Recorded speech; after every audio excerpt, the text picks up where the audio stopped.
imagine. So this then we will upload, Yeah. because it won't be live. And if you kill that box, because it's really annoying. It'll go onto YouTube. And it should, the camera should, does the camera go to the person who's talking? Yeah. Good. So thank you for that. We move on to item 5 on the agenda, neighbourhood plan. So I'm asking for an update on the working group. I think that's your speciality subject, Dale. Thank you very much. Because we are at a stage where the Bracknell Forest Council is reviewing the draft policies that we have created so far, we are awaiting their response. Some of their early responses have been very helpful for us. And as you know, we're looking to identify up to 10 areas of the town to designate as local green spaces so that they strengthen the residents' request to keep as much of our communities clean, green and safe. And so that's at the moment, we are awaiting responses from others, and we will, towards the middle of October, go out again to people and under what's called a Regulation 14 consultation. And we will do that by showing them the policy document that we have created so far and allowing them to comment on the policies created. So can I just ask when the policies are coming to S&P for approval? Probably they don't, at the moment, the policies themselves don't come to S&P as such, for the process doesn't include the next time the actual policies members get under the Reg 14 consultation, right? All the members of S&P and the council get the opportunity to read each of the policies and respond direct. Okay, it's not done through strategy and policy. Because it was my understanding that because it's a council document, we still had to have the draft policies to this committee because they're the overarching committee. At the moment, the process brings the completed, that's when the inspector has reviewed the Reg 14 and everybody's responded, Bracknell Forest Council puts it to an independent inspector, and when they put that, they read it and they bring it back and make any suggestions for changes, etc. At that point, the council get the opportunity to then review all the policies, and those policies will be as near to final as the document can be before yet another inspector will have a look at it later. So you get a shot at it in the Reg 14 as a councillor. The council get a shot at it once the inspectors, council per se, once the inspector has passed their eye over it. And then, of course, when the final copy is approved, it then comes back to everyone in Sandhurst in the form of a referendum. Yeah. Okay. Thank you for the update there. Okay, we'll move on to item 6, looking at the insurance renewal, which is Annex 2. This outlines that the insurance policy that we've got with Hiscox is a 3-year contract. And I think really to highlight the last 2 things on the agenda, the insurance for the vehicle, the that's used on the road is renewed at 1,160, so a slight increase there. But perhaps a bit more concerning is the flood insurance renewal with an increase of 1,569. We have done some, or Andrew's done some homework on this previously, and it's very difficult to find somebody that covers us for flood risk. Do you want to add anything into that, Ange? Yes, I think you probably recall last year that our insurers for the first year last time actually stopped insuring the properties at all for flood. And I think probably a lot of the residents are finding this as well. So our insurance brokers found a company that would cover the flood insurance, and there was only one that would entertain covering us. So that was when we came out with the option to council. So it's really, if we want to be covered, this is the only company that are willing to cover us, and they have put up a price hike. Obviously, I've gone back and asked why, and the explanation is at the bottom. They still view it to be a very significant risk. So this.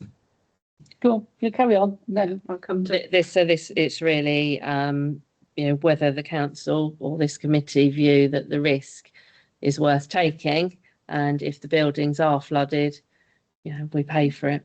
Really, that's So you want to make a point? Yes, just as something back in my mind, there was a government scheme to try and deal with those properties like ones on the Blackwater, which were struggling, and the insurance company wouldn't do it. There was a flood re-type scheme. I don't know if it still exists. I don't know if it's available, but it was outside the normal insurance providers. It was a government scheme. So it might be worth 10 minutes just checking if there is a scheme that's still available. Okay, Dale, you want to? Well, having only, a couple of years ago, was it, had to wade through ND front here. I'm sorry, folks, but the risk is real. And if we are fortunate, I'll put it that way, to find someone that will insure us, I think we have to take it. Okay, Michael. Yes, I think taking the point that Councillor Forster has raised, I think this, I believe actually that they applied to private houses where they couldn't get insurance, I think, because of the susceptibility of flooding. I think the government then introduced a policy whereby they would recover money from the insurance company, and they would then indemnify those households that were the subject of flooding who couldn't get insurance. I think our situation is very different. It's obviously a one-off increase. We have to hope that it won't be every year. I think our executive officer challenged, obviously, and has come back with an answer. And I think we have to accept we are where we are with climate change. And as Councillor Birch said, we all remember almost it was the same having the Ark outside. I mean, the source of the Nile. Big hike though, isn't it? I mean, it's through Hiscox, isn't it? They probably. We have a broker. No, that isn't through them. No, Oh, okay. We have a broker that. This Yeah. probably Hiscox won't cover us. no. It would probably be through Lloyd's of London, I would imagine. Correct. And it would probably be through someone different, even though it says it's the same. That's why it's jumped up so much. They would have gone and it will be. That's why it will have changed. Do I have a proposer for something on this agenda? Happy to. Go on then. I'm happy to propose that we accept the increases as set up for vehicles and also flood damage, and I think the general insurance. Second. Thank you. All those in favour? It's unanimous. Yeah, you're correct. It's only domestic, Yes, residents. commercial buildings. That was all those people alongside the rivers up in Tewkesbury and so forth, wasn't it? We move on to item 7, the external audit. You see the external auditor's report. Another good report for us. Thank you very much, Ange. Has anybody got any comments that they'd like to make? Nope. No, that's an information item, so no vote was needed on that. Item 8, the Marketing and Communications Working Group. I know there was a recent meeting, so I asked Dale if you'd like to give us an update on that. Well, it's again a very short one, I hope. We have had our initial meeting where we agreed yet to be doctored, finished terms of reference, and the action from that first meeting was to focus initially on our website. And one of the tasks from the members is to have a look at other councils' websites to see how they do it. Yeah, I'm just looking at my homework. Yes, yeah, you've got it there. So we've got to check on and see how they do it. I'm pleased to say our website, you may have seen, has been updated and is now compliant with the latest accessibility. So if we've got the working group that you're looking at this, so how come the website was then updated outside of that? That was- was through, so That do you was to remember we do with- spoke about Assertion 10, which is coming into the external audit, where all councillors were just reminded that they need to use their .gov.uk and that we had to make sure that our websites are all accessible. So it's off the back of that. It's just the timing is pure coincidence that our web provider, because he does several councils, had highlighted it's Yeah, not where it needs to be. It was because of that our first ideas were let's check that out. Let's see, because legal accessibility and then being able to get at information about your own community quickly and smoothly, minimum clicks and all this sort of stuff. There are standards that websites have, and some websites have received awards because of their ease of use, and it's so we want to go out first of all, now that we are compliant with the bureaucratic side of the website, we want to go out now, as I'm sure all councillors will agree, and make sure first of all our website it is easy to use, user friendly and relevant to our residents. And that's where we're starting. Thank you.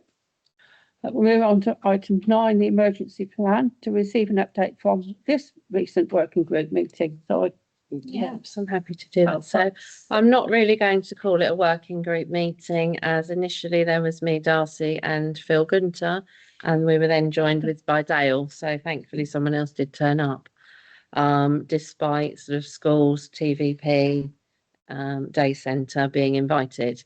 So we sort of had a bit more of an informal meeting and talk around what we were going to do, because see, initially clearly wasn't a working group.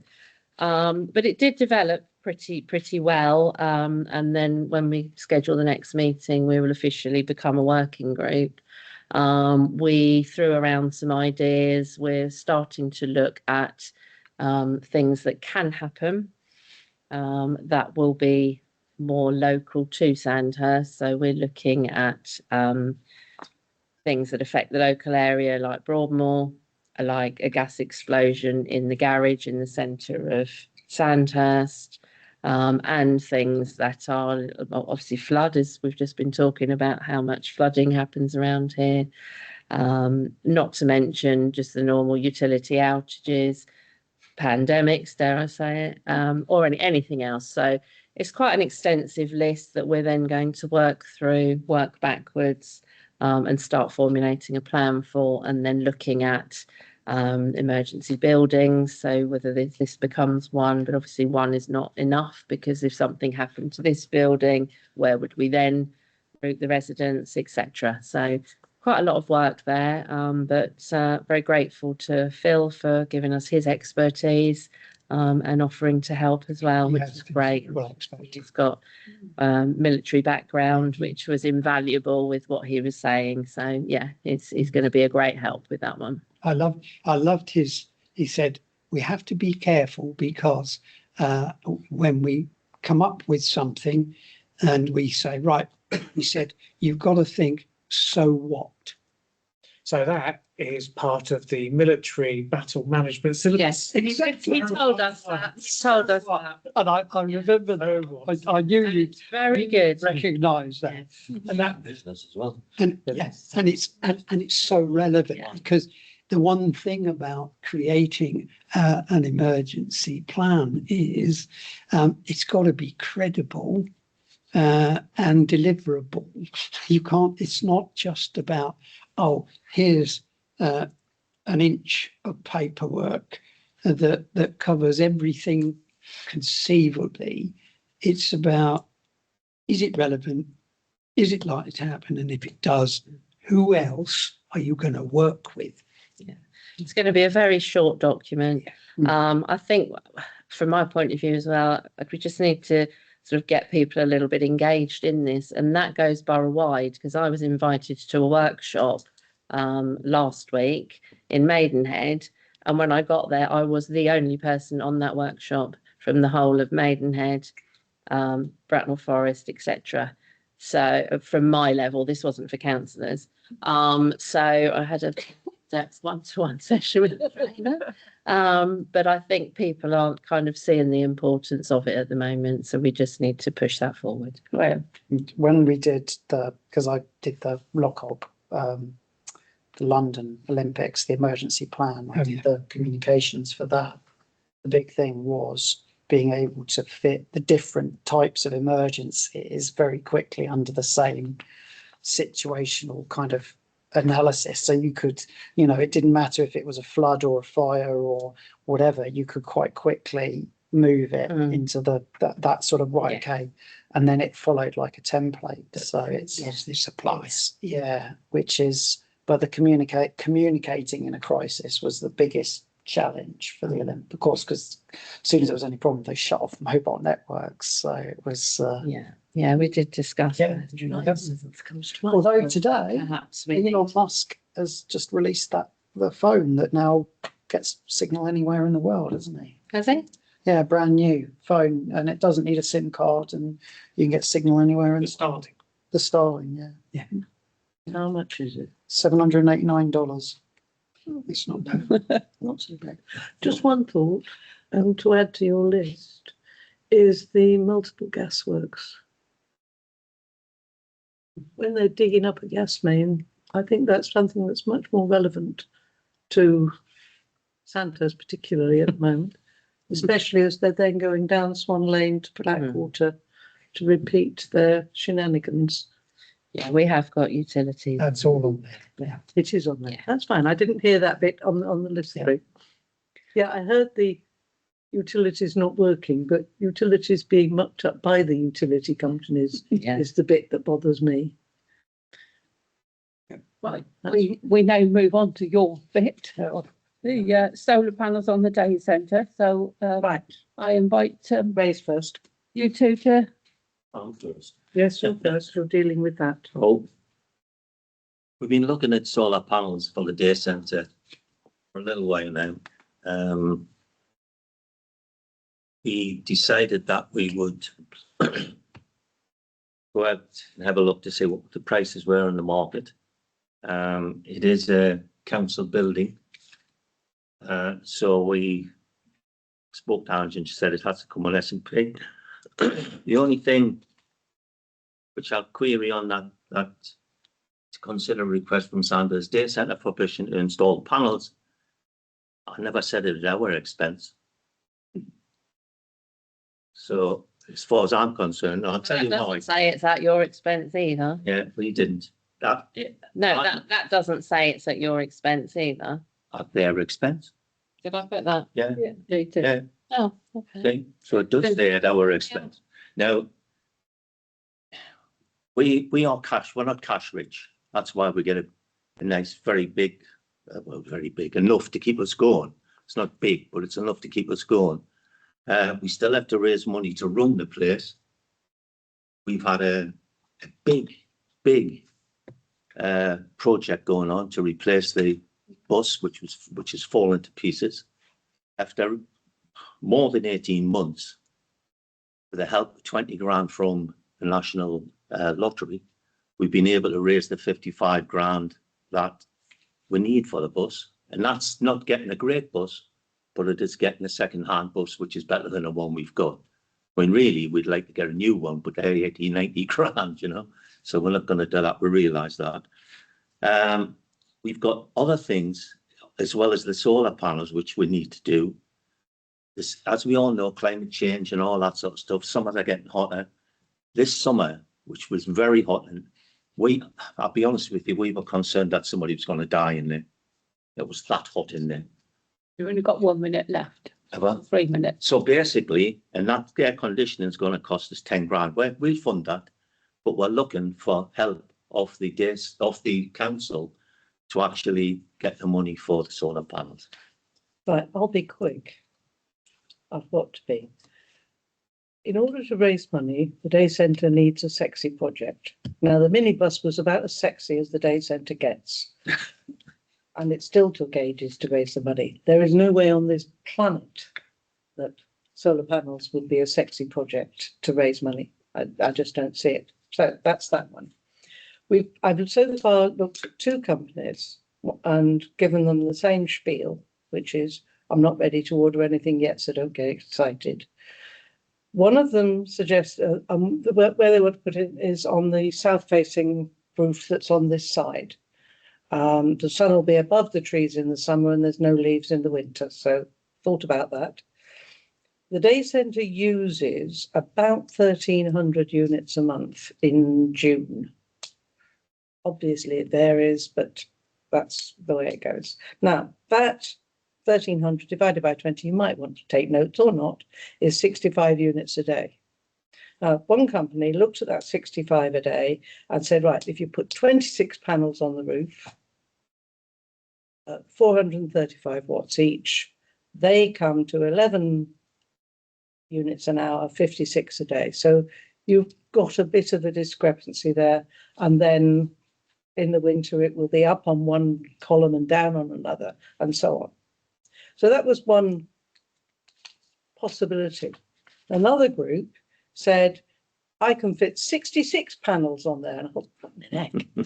How the hell are you going to do that when the other guy suggested 26? But I think one guy was suggesting 26 on the basis of usage, whereas this other one was suggesting 60 on the basis of space and then generating to export and raise money.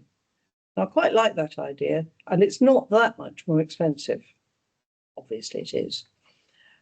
66 panels would generate 30 units an hour, 150 a day, which isn't quite 3 times 360 for a year, because they have algorithms that take into account climate. So they reckon that we would generate 28,800 units a year, allowing to sell the surplus.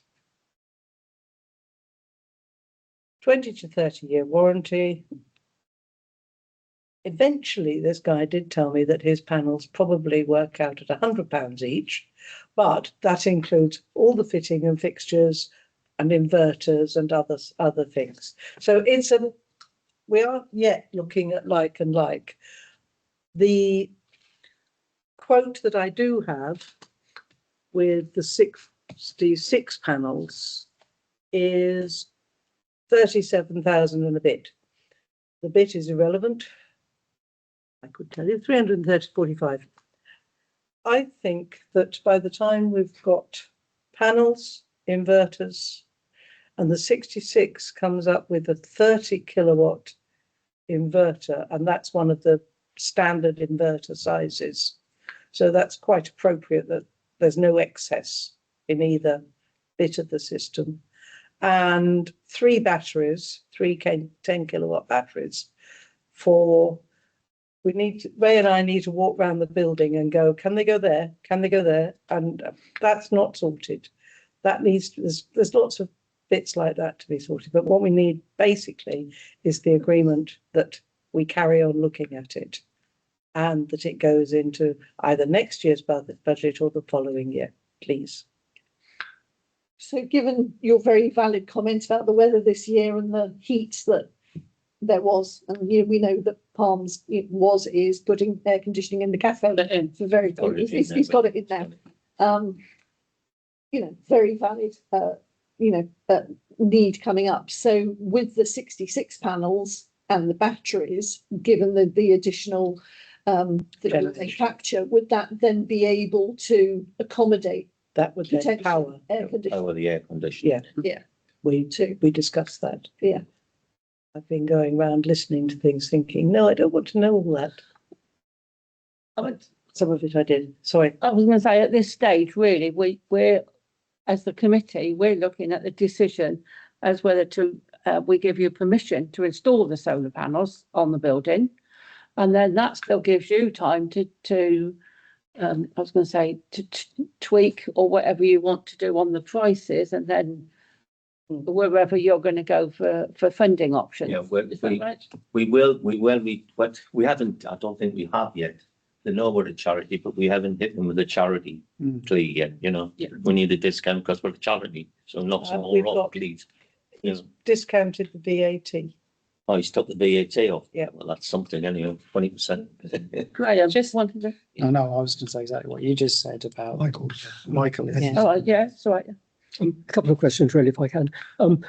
The scaffolding would be required. Is the scaffolding incorporated in the price? No, scaffolding's not required because it's a Single story. Single stories. Oh, right, okay then. I mean, this was one of the things that I thought, oh, whoopee, we won't have to have scaffolding because that's something I've spent. Is that definite though? Because we had scaffolding here.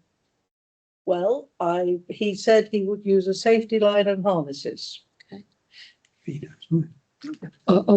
it's falling off. The other question that I would ask, I presume that if in fact with climate change, it was felt that there was more capacity that could be incorporated within batteries, we could add additional batteries subsequently. Additional batteries. What I've also asked them to do is you've got the one major roof, but there's two other bits of roof.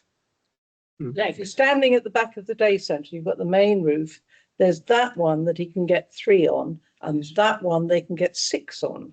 So we could go up to 82, but that's going a bit far, I think. Right. Dale. Yeah, you mentioned the buildings owned by us. Yes. Do we, the council, because we've got solar panels. Yeah. Do we already have an agreement and in principle to put solar panels on our assets? No. Have we already? So how do we've got them on the little Sandhurst one, and we've got them Each here. building was considered separately. If I can just clarify, the reason it says at their expense is because any improvements, etc., obviously have to come through us, but anything like that is done is at the building's own expense, i.e. Palm has just paid for his air conditioning as you're paying for yours, etc. So, at no point have we had a conversation that said you were going to ask us for the money. That's fine, but it's not on the agenda because of that. But no, we don't have an agreement across the board that we would do it, because if we did, we'd have to be looking at the cricket club, the football club, the scout hut, the gardening hut, and the building, cafe. but not necessarily. So no, we don't have each one was looked at in their own merit, yeah, and quotes separately for here and for Sandhurst as well. But I know that Diane has looked at the company that we used, haven't you? Yeah. She wants to do that. That one and one other. Yeah. One that came to the Green Fair. So this is about allowing them to, in theory. Given them permission to put solar panels. So can I propose that? I'm quite happy to second that. Yeah. All those in favour? Definitely. Good, thank you. Sorry, was that unanimous there? Yes. Yeah, it's members. Can I say something? Go on. Before we bust You a can unvote. no, I can't vote, can I? Before we bust a gut, go out getting quotes and all this sort of stuff, and then you turn around and say, no, you're not getting it. It's a waste of effort. because we're going to struggle to raise the 40 grand needed. We're going to struggle because we've got another, we estimated about 10 grand for the air conditioning. You know, so we've got to raise money to keep the place going as well. It's a wish list, effectively. It's a wish list, yeah. I would say at the moment you're on stage one of the wish list. You've got some prices so that we can look at them. And then perhaps we can have a chat afterwards, or I can catch up with you. There might be some names of companies or charities that can help you, support you. Sorry. So I was just going to say, if you are wanting to make the request, can I suggest you make it before the November meeting of S&P where the budget starts to be considered? Yeah. Because otherwise it will be knocked on to 50,000 to put paddles on, please. make it today. 'Cause it's- Well, you told me I was to. I did all your signing for You you, have to and send now it you're not back. letting me. You have to send off. Yeah, an email away. We'll I have do it. We'll do it. And I have £12 on my roof, and I have generation and export. So Yeah. And the export funds half my house's annual energy bill, as well as utilising some of that. So there will have to be, Worth it. absolutely, there will have to be return. some sort of understanding that as there is an element of income coming off, Understand that. etc. I think that discussion Future needs to be requests part of. will be ameliorated. I was going to ask that, but at the moment it's looking for permission. So let's get that. Yes, Yeah. let's get on. That's my process. thank you for coming. No problem. We move on to item 11 on the agenda. It's a traditional flagpole. To consider the following motion raised by councillor Edwards. You've got to come forward. Yeah. Thank you. Again, I'll give you 3 minutes to speak.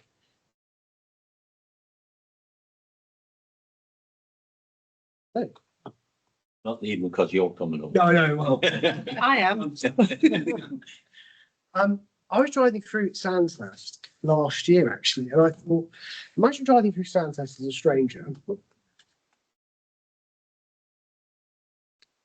Imagine driving through Sandhurst as a stranger. You go, oh, driving through the Royal Military coming home, and there's not one Union flag up, and there's actually very little to sort of say you are. I thought, that'd be such a shame. It'd be good to put up. But I thought I won't raise it because it sounds quite trivial.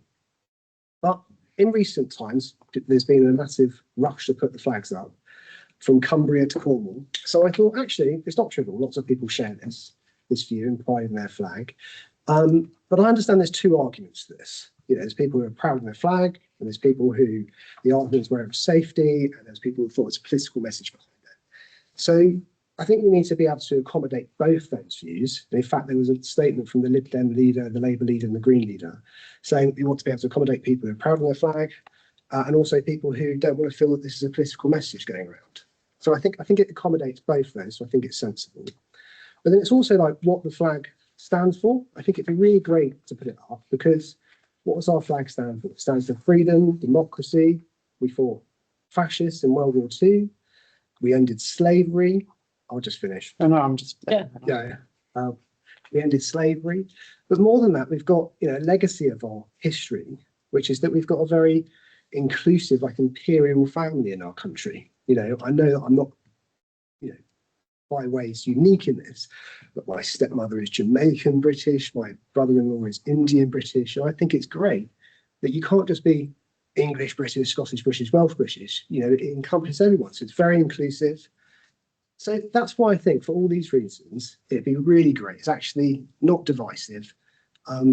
It's a way to include people and accommodate everyone's views and to signal what the flag represents for. I think it'd be a crying shame if we didn't have one outside our council offices. Thank you. Graham, you want to open the debate? Yeah. Discussion or whatever? Yeah. I may have prepared a few things to say, but okay, so first of all, the first thing that I actually did around this when I saw that this was something that was going to be raised was actually ask some local people what their thoughts were on this. I have my own thoughts, which I'll talk about in a second. And in all honesty, kind of feedback that I got was that they actually thought that the Union Jack was already flying at all sort of council offices, and they were quite surprised by that. Now, for me, I've actually found recent times quite challenging, particularly in the way that our national flag is viewed. And I think that the Union Jack should be a symbol of hope and unity. And I think it should be of us all standing together. You know, we are Britain, all of us, everyone who is a British citizen. And it should be, you know, uniting us. And it should be that, for me, we should be inspiring the world. I think the Union Jack is something that should inspire people. And I think it should be that everybody should be able to feel pride in. Now, for one reason or another, I think recently there have been some challenges to that. I don't want to massively go into that now, here and now. From the point of view of the Union Jack being a symbol of hope and unity, I would be very favourable to having it flown at the council. However, I will say that I'm not in favour if it is a divisive symbol, if it's for political gain. That's certainly not what I think the flag should ever be seen as. It is something for us all, of all shapes and sizes, to stand behind.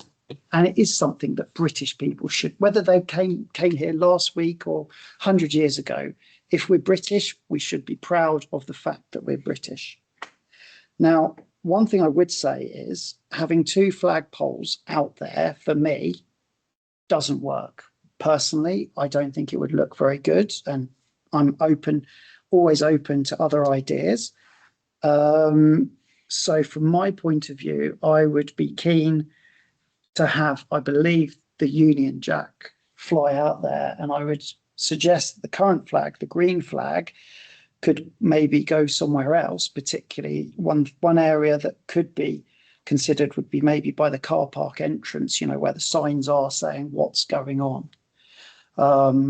I certainly think that obviously for the important days in the borough, you know, having that there is having the Union Jack there is good. But from my point of view, yes, I think also as an official, you know, council building, we should show our country flag.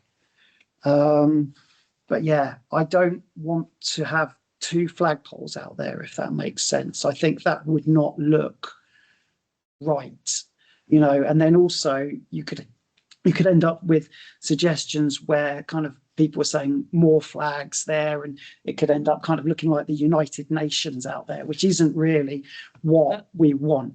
But my big point is that this should be a symbol of unity and standing together. It should not under any circumstances be used as a divisive means, because it isn't, you know, it isn't. That's my 2 pence worth. No, sorry, I don't know the first thing. There's 1, 2, 3. Go on then. Oh, okay. Oh, okay. We go ladies first, how's that? Thank you, Hazel. I'm in agreement with you, Dale, that flags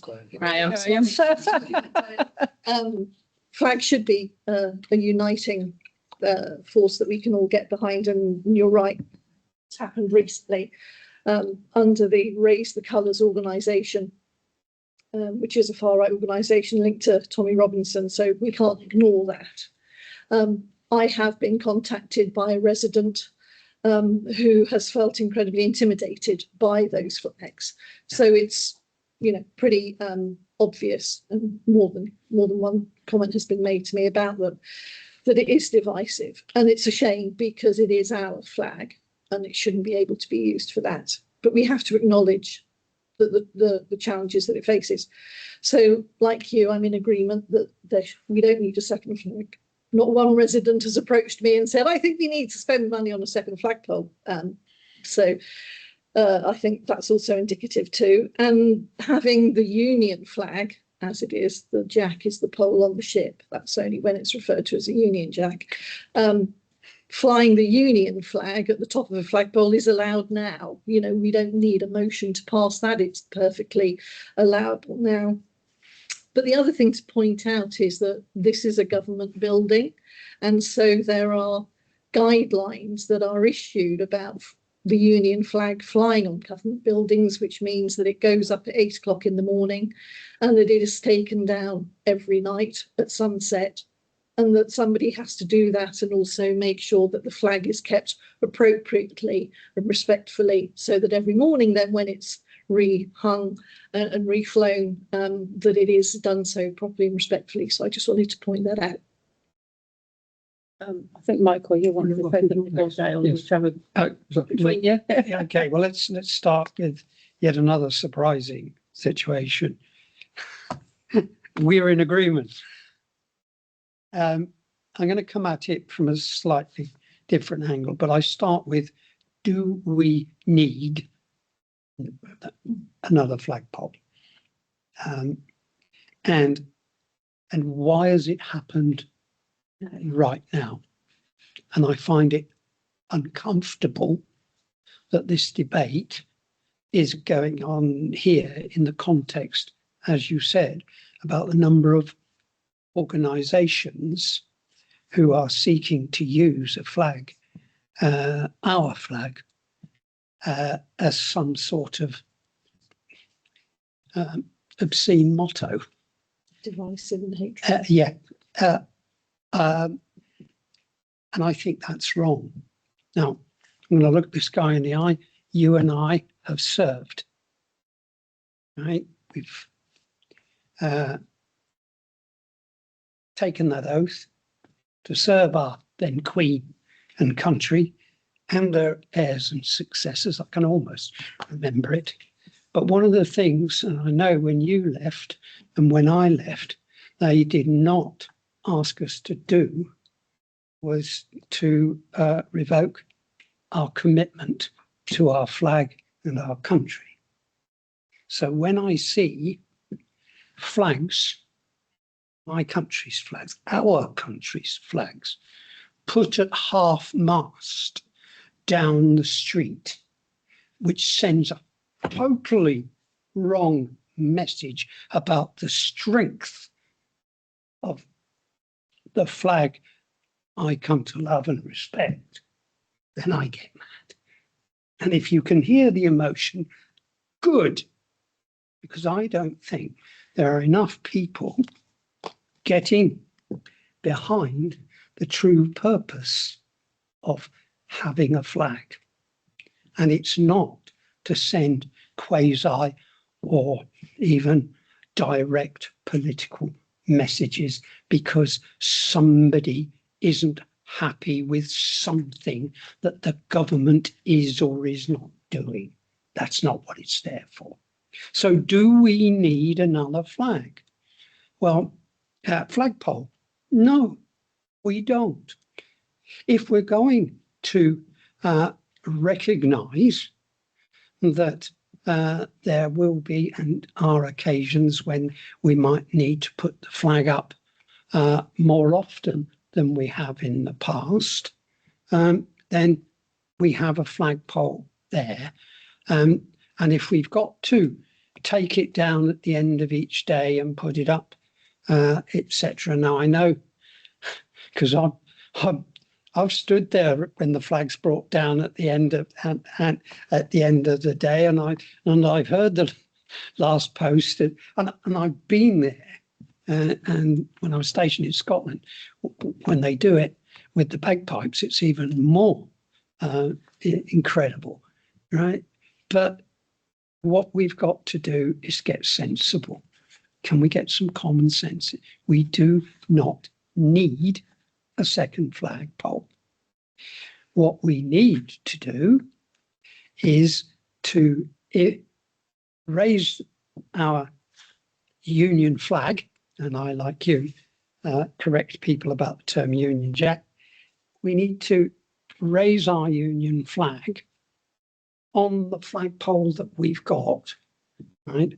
At the appropriate times when the weight of it being there can be seen, the respect that then raising it for that occasion can be properly weighted within the psyche of our community. And I'm not sure, but we're called a military town, but I can't remember seeing outside the council offices in Aldershot and everything, the Union flag was flying every day and everything. And that was what you call a real military town, etc. So I don't see that we are going to be condemned for not having it up there 24/7. I'm 8 a.m. to 6 p.m. I think that's what we will need to discuss separately, because there's a staffing implication there. But as we have a caretaker that closes the gate at 10 o'clock, etc., if there is the need to do that, then we should look at that. But I think we look at that as a separate issue. The question is before us, do we need a second flagpole on the Memorial Park? I don't think so. Okay. Michael. Thank you very much for that. So, I find myself in a slightly difficult position because I am supportive of arguments both for and to a lesser extent, I have to say, arguments against. I think the one thing that is very clear is the present arrangement of the proliferation of plastic or cloth type flags throughout Sandhurst that get put up, get taken down, arguments for and against on social media. I think that is unsatisfactory. I've looked at really what the options are. As I see it, there are basically 4 options. Others may feel that there are more, or there may be fewer. One of them is to maintain the status quo and just leave the flag that we have at the moment, the Union flag, from the existing pole. The other one, which I think is impractical, is to have 2 flags on the one pole. I would not be supportive of the Union flag and the green flag. No. So I would be opposed to that. The third option is that we go for this fiberglass pole, which is 8 meters at £3,000. And I agree with Graham's suggestion that I think the green flag is an important element. We've won it, and we have won it fairly and squarely because of the quality of the Memorial Park, and we deserve that. And I think it's important that that flag should remain in place to recognise the hard work that is done by the council employees, that this is not just a tick boxing exercise of send £100 and you'll get the certificate.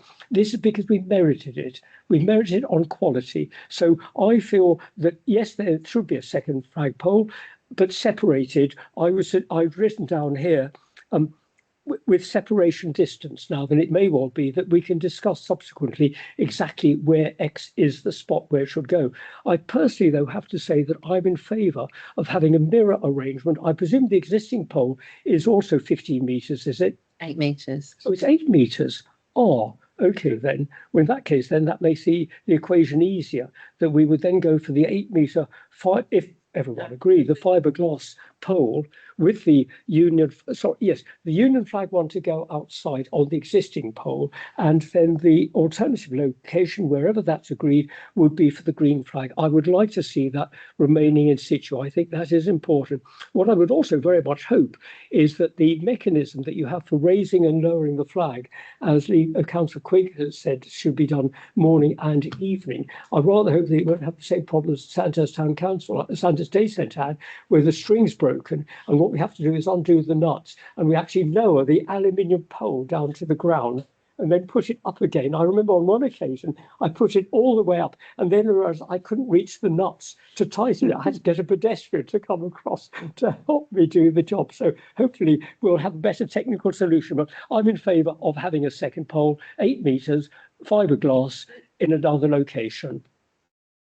The second pole needs to be taller. No, the pole that we fly the Union flag on needs to be taller than the green flag. Does this? It doesn't Right. have to be It- taller, no, but no nothing such can rule. be taller than it. No, right, okay, No, no such rules. okay.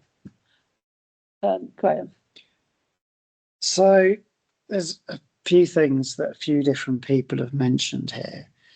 The timing thing is a very interesting question. It kind of leads on to another point, that is that I almost feel like I can't actually talk about what I want and what I believe for the fear of it being misconstrued and people thinking that I'm speaking in favour of a recent political thing, which isn't the case at all.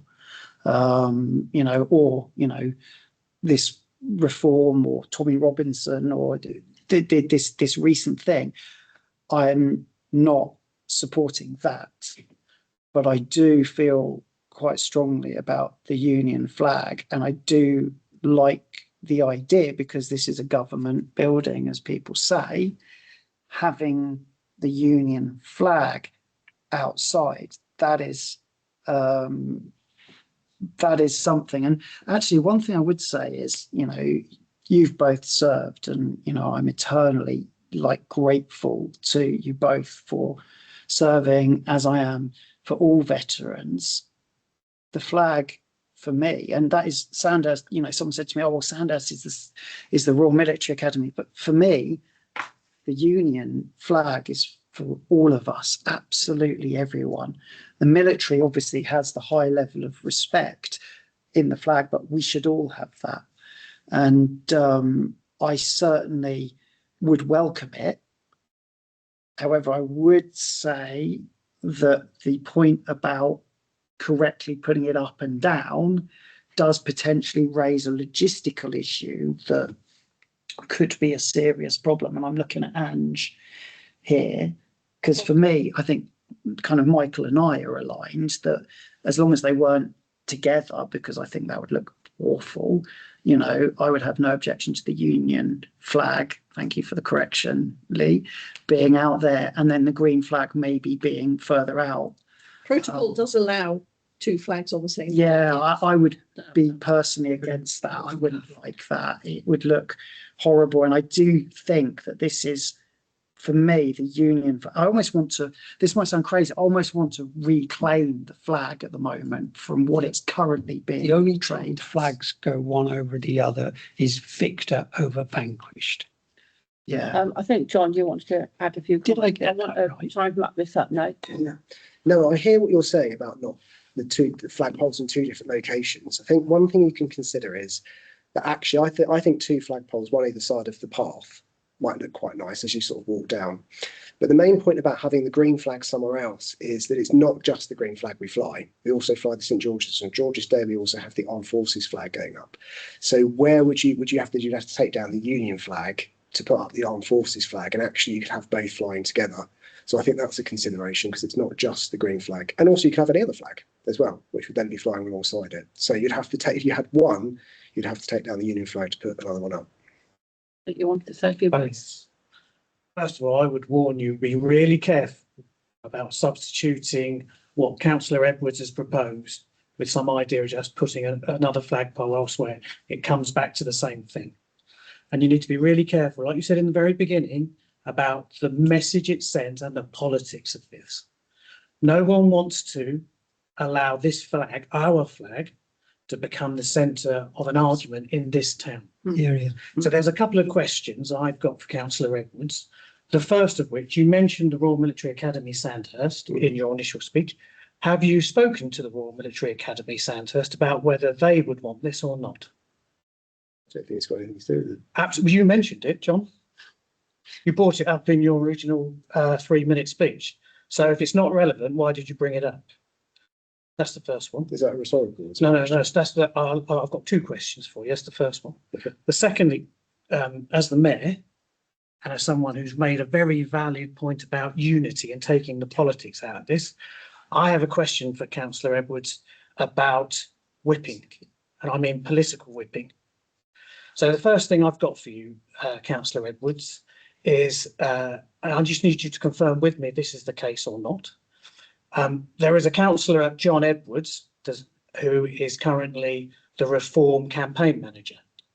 Now, if that is you, that would suggest that you are on an executive of that political party. Mm. And the question I have for you, are you therefore whipped? And is this a political statement and a political whipping or not? No, I'm not whipped at all. Are you that person? I am that person. Yeah. So you are a member of that political party, Mm. and you, for that role, Mm. you are a Reform councillor, and you are telling us you are not whipped on this subject, correct? No, I'm not informed. Oh, What? Your Reforms campaign manager. No, I know it sounds fun. Reform exec, exec. you are. But you're saying that Reform you're councillor. sitting here. I see what you're saying. independent I councillor. do say. The two don't go hand in hand. Okay, we're, Yeah. we're getting a little bit, It's no, it's sort of No, the same thing. I'm no, it's asking the same if he's being whipped by Reform, Mm. and if he is, we don't want anything to do with No, that's- having that's- that. I would say at the beginning, I did say if it was not for political gain, okay. I did say. Can, Correct. But yeah, Hazel, I think I've But as chair, can I say a few words? yes. I'm looking at the current situation, and I have had some comments that as it is at the moment with the flags flying in the town, it has already caused distress to those of foreign descent. And I think with those words, perhaps we go in. I mean, this is a discussion item. We've had the discussion, and perhaps we now go into a vote. I'm happy or- to move a motion Okay, thank you. in order to, Move things on. and Can I that, respond to the questions? oh, by all means. I think we Sorry. out to the meeting. Well, because that's. He should be allowed to respond. You didn't. you- There's a question. Yeah, yeah. You need an answer, yeah. Yeah, go for it. First of all, Councillor Force, I find your tone really combative. I don't think I've been combative. I think I stood there quite calmly and just put my point across. I find it quite intimidating, and I don't think that's fair. Secondly, I am. Sorry, Councillor Quigg. Thank you. Comment to my colleague. Okay, She's got her arm on my arm as a gesture. but she said something, so she was asking if she. Yes. It's okay, John. To be really clear, this is a political discussion. I've asked you a political question. I'm not standing up. I'm not raising my voice. You're going to have to appreciate that politics is a discussion. And sometimes it can be, like Dale showed, emotional. It's okay. It's okay, John, to be passionate about your flag. It's okay to be passionate about your country. Yeah, absolutely. Okay, fine. So yes, I am a member of Reform, but I am not a Reform councillor. That might change, but I am not whipped by them. There is actually, well, there is a councillor, but he's not. There's no group, so I'm not whipped at all. You are their campaign manager. I am their campaign manager. Yeah. So why haven't you come out and shared that locally with everyone? Yeah, I made a post a few months ago that said, You said that you support them and that you canvass for them, but you didn't say that you were their campaign manager. okay, well, Okay. I mean, I said, Okay, so we're- that's- that discussion. Well, let's answer the question. We need to hear his response. It's because I've told everyone I'm a member of Reform. Maybe you could update your councillor page then that says that you're the only independent councillor. If you're truly going to be honest and not misrepresent and lead people to be misunderstanding, then I think that'd be. Can we just get the answer? Yeah, Just because I think we're going a bit. Just want to show that my belief is that there is a political agenda behind the request. I think we've got. I think we pass over. He's answered the question. It's very. He's answered. Okay. Can I, Thank you. can I- We'll go- do you mind if I just do one question? I Because can- you said something that actually has alarmed me a little bit. You said that people that are from foreign, I don't know how you worded it, descent, have been very scared. That fills me with a lot Upset of by the flag. worry. Yeah, which And my kind of thought process around that is how can we make it so that they don't feel that? well, I mean, that's really, I know this might not be the time or place. that's one of the It debates. has to be said. that is something that causes concern. We don't want anybody feeling. So I have a whole lot of casework revolving around the flag issue, genuinely. Yeah. And it's, the flag issue, which Hayes was just talking about having the flags in Sandhurst. Yeah, but why are you pointing at me? I didn't put them up. No, I looked at, I was just Hang putting on. it was like that. You didn't, you did this. So, John, it's again, it's a discussion, it's okay. So what I'm saying is, it is true what you've said. We move back to you again, Ralph, please. In order to, Put a motion forward. because this could go on all night if we let it, but I'd like to, though it says here to consider a following motion, no motion was actually put. So I'm going to put a motion that says that the Sandhurst Town Council does not install a second flagpole. I'm happy to second that motion. So all those in favour? All those against? Anybody abstaining? Thank you. Thank you for that debate. Thanks a lot. Thank you. Like release for you. You can't get out of it that way, leaving them behind. Right, we move on to STC strategy. It's interesting to note this is a strategy and policy I just suggest meeting. suggest we give them a minute just to. I've got to be honest, guys. I found that very. I know we're being recorded, but I found that really uncomfortable. Yes. And I'm very sorry, but that whole. And I think it got.